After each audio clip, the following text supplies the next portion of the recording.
Hello बच्चों, स्वागत है आपका नई क्लास 10 में। आपका रिज़ल्ट 22 जून को आ गया था। सभी को मुबारकबाद क्लास 9 को पास करने के लिए। जैसा कि आप जानते हैं, अभी भी कोविड के कारण स्कूल बंद हैं, तो आज से आपकी ऑनलाइन क्लासेस स्टार्ट हो रही हैं। तो आइए स्टार्ट करते हैं अपनी वर्कशीट नंबर 1, जिसका टॉपिक है रियल नंबर्स।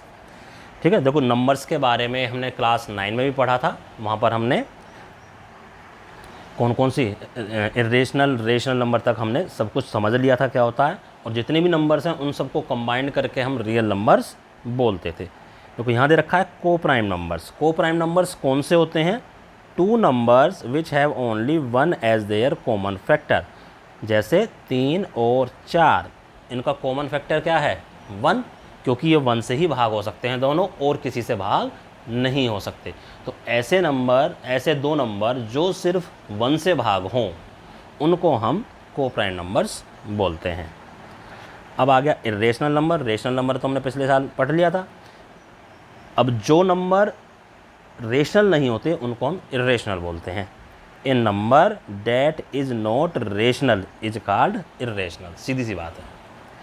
देखो एन इरेशनल नंबर जो है, इनको हम P अपॉन Q की फॉर्म में नहीं लिख सकते, यानी अंश बटे हर की फॉर्म में, या न्यूमरेटर अपॉन डिनोमिनेटर की फॉर्म में नहीं लिख सकते। फॉर एग्जांपल √2, √3, √5, यानी ऐसी सभी रूट वाली संख्याएं जिनका वर्गमूल या रूट नहीं निकल सकता। जैसे एक होती है हमारे पास √4, √4 को तो हम 2 लिख देंगे, ये तो अब रेशनल बन गई। तो ऐसी सभी रूट वाली संख्याएं जो कंप्लीट स्क्वायर नहीं है, या जिनका रूट हम कंप्लीटली नहीं निकाल सकते, वो सब हमारी इरेशनल नंबर होती हैं। और इसके अलावा और भी नंबर होते हैं। जैसे कोई भी नंबर लिख दिया हमने 2.10100, फिर कोई पैटर्न ही नहीं है, मतलब इसका कहने का मतलब ये है बस ऐसे ऐसे चलता जाएगा, कुछ भी लिखते चले जाओ, ना कोई अंक रिपीट हो रहे हैं, ना कोई ग्रुप बन रहा है। तो ऐसी सभी संख्याएं हमारे इरेशनल नंबर आती हैं। ठीक है, अब अगला HCF एंड LCM। HCF क्या है? लार्जेस्ट नंबर डेट डिवाइड्स 2 और मोर नंबर। जो 2 या 2 से ज़्यादा गिवन नंबर होते हैं, उन नंबरों को डिवाइड कर दे, वो बड़े से बड़ी संख्या, वो लार्जेस्ट नंबर। फॉर एग्जांपल मैं 2 ही नंबर से लेकर बताता हूँ। 2 और इसका HCF 2, क्योंकि 2 ही एक बड़ी से बड़ी संख्या है जो इन दोनों गिवन नंबर को डिवाइड कर देगी। यानी HCF जो है इन दोनों को डिवाइड करेगा। और LCM क्या होता है? मान लो 2 और 6 का LCM अगर मैं निकालने लग जाऊं, तो LCM क्या आएगा? 6। अब ये दोनों संख्याएं LCM को डिवाइड करेंगी। देखो, the smallest number date can be divisible by each of given number. ये स्मॉलेस्ट नंबर है, सबसे छोटा नंबर 6 है, जो इन दोनों नंबर से डिवाइड हो जाएगा। और HCF क्या होता है? ये लार्जेस्ट नंबर होता है जो इन दोनों नंबर को डिवाइड कर देगा। ठीक है, तो ये HCF और LCM हमारा हो गया। इसके बाद ये डिवीजन एल्गोरिथम दे रखी है साइड में आपको बेटा। देखो क्या कहता है डिवीजन एल्गोरिथम में। यहाँ पर हमने इस नंबर को 5 का डिवाइड करा, तो ये बीच वाला जो होता है डिविडेंड होता है, जिससे हम डिवाइड करते हैं वो क्या होता है? डिवाइड होता है। ये हमारा क्वोशिएंट होता है, और ये हमारा रिमाइंडर होता है। ये तो सबको पता ही है, छोटी क्लासेज में पढ़ चुके हैं। अब हम क्या करते हैं, हम डिवीजन एल्गोरिथम, ये बेटा यहाँ गलत लिखा हुआ है, इधर यहाँ ये 3 आएगा और फिर यहाँ पर ये 2 आएगा। तो मैं कहने का मतलब क्या है, ये क्या होता है? Dividend is equal to quotient multiply by divisor plus remainder. तो डिवीजन एल्गोरिथम हमारी क्या बनी? डिविडेंड बराबर quotient multiplied by divisor plus remainder. Short form में मैंने लिख दिया। ठीक है, तो यहाँ पर करेक्शन कर लेना बेटा ये। ठीक है, तो ये हमारी बन गई डिवीजन एल्गोरिथम। अब इस साइड में देखो 1/7 को हमने डिवाइड करा, तो डिवाइड करके देखो ये हमारे 6 डिजिट हैं, फिर सेम यही 6 डिजिट आ गए, फिर आगे भी हमारे आएंगे इसी तरह। ये नॉन टर्मिनेटिंग रियकरिंग बोलते हैं इनको, यानी नॉन टर्मिनेटिंग डेसिमल है, जो बार बार इसी तरह से हमारा चलता जाएगा। और ये नेक्स्ट है हमारा 3/8, इसको हमने डिवाइड करा तो ये 3 डेसिमल पॉइंट के बाद कंप्लीट हो गया। इसको हम बोलते हैं टर्मिनेटिंग डेसिमल। ये नॉन टर्मिनेटिंग डेसिमल, लेकिन इसमें रिकरिंग होना ज़रूरी है। नॉन टर्मिनेटिंग तो हो लेकिन डिजिट्स का रिपीट होना ज़रूरी है। वो 1 डिजिट भी हो सकते हैं, 2 भी हो सकते हैं, 3, जैसे यहाँ पर 6 डिजिट रिपीट हो रहे थे बार बार, 1 2 3 कितने भी हो सकते हैं हमारे पास रिपीट।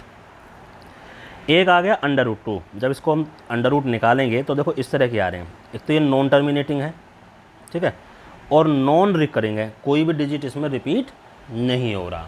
तो ऐसी जो ऊपर वाले जो 2 नंबर होते हैं, नॉन टर्मिनेटिंग और टर्मिनेटिंग, और नॉन टर्मिनेटिंग कौन सा, रिकरिंग वाला, ये रेशनल नंबर होते हैं, और नॉन टर्मिनेटिंग नॉन रिकरिंग ये होते हैं हमारे पास इरेशनल नंबर। इनको ध्यान रखना आप। आइए अब करते हैं ट्राई और सेल्फ, जो क्वेश्चन आपको खुद करने होते हैं और इनको करके अपनी कॉपी में उनका फ़ोटो खींच के भी आपको अपने टीचर को भेजना होता है। पहला क्वेश्चन डिवीजन एल्गोरिथम, यानी इसकी तरह लिखना है आपको। 210 और 128, 210 को आप 128 से डिवाइड करोगे, 1 ही बार जाएगा तो 128 कर लेना 82।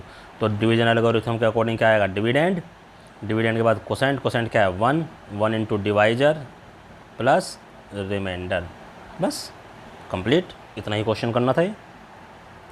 आगे HCF और LCM का आ गया आपके पास, ठीक है। HCF और LCM निकालना है आपको 112 और 86 का। तो जब किस मेथड से निकालोगे, गुणनखंड वाले से, फैक्टर मेथड से कर दो। फैक्टर मेथड में अगर हम देखो 112 इसको हम करेंगे 2 से जाएगा 56, फिर 2 से जाएगा 28, 2 से जाएगा 14, 2 से जाएगा 7, बस इससे आगे तो नहीं जाएगा। ऐसे ही 86 को हम करेंगे 2 से जाएगा 43, आगे नहीं जा सकता, 43 हमारा प्राइम नंबर है।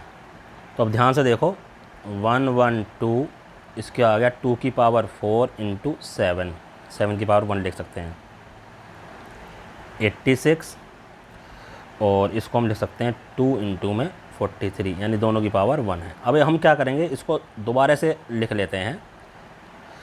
देखो 2, 7 और यहाँ 43, तो हमें दोनों में सेम लिखना है। 2 की पावर 4 तो है ही, 7 की पावर 1 भी है। अब वहाँ 43 नहीं, तो वहाँ 43 की पावर हम 0 लिख सकते हैं। यानी दोनों में सेम गुणनखंड हमें दिखाने हैं ताकि हम LCM और HCF आसानी से निकाल सकें।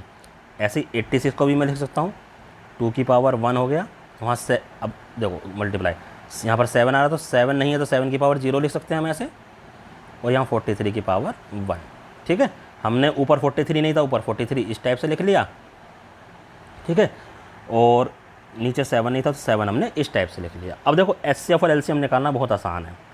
HCF सेम गुणनखंड की या सेम फैक्टर की छोटी पावर, 2 की पावर 4 और 2 की पावर 1, तो यहाँ 2 की पावर 1 आ गया, यहाँ 7 की पावर 0 आ गया, यहाँ 43 की पावर 0, यानी छोटी पावर को हम HCF के रूप में ले लेंगे। तो ये 2 की पावर 1 2 हो गया, ये 1 हो गया, और ये भी 1 हो गया, यानी 2। HCF आ गया हमारा 2। ऐसे ही LCM आएगा, ये हाईएस्ट पावर होती है। जैसे हाईएस्ट पावर कौन सी है, 2 की पावर 4। ऐसे 7 में हाईएस्ट पावर कौन सी है, 1। 43 में हाईएस्ट पावर कौन सी है, 1। तो 2 की पावर 4 16 आ गया, ये 7 आ गया, और ये 43।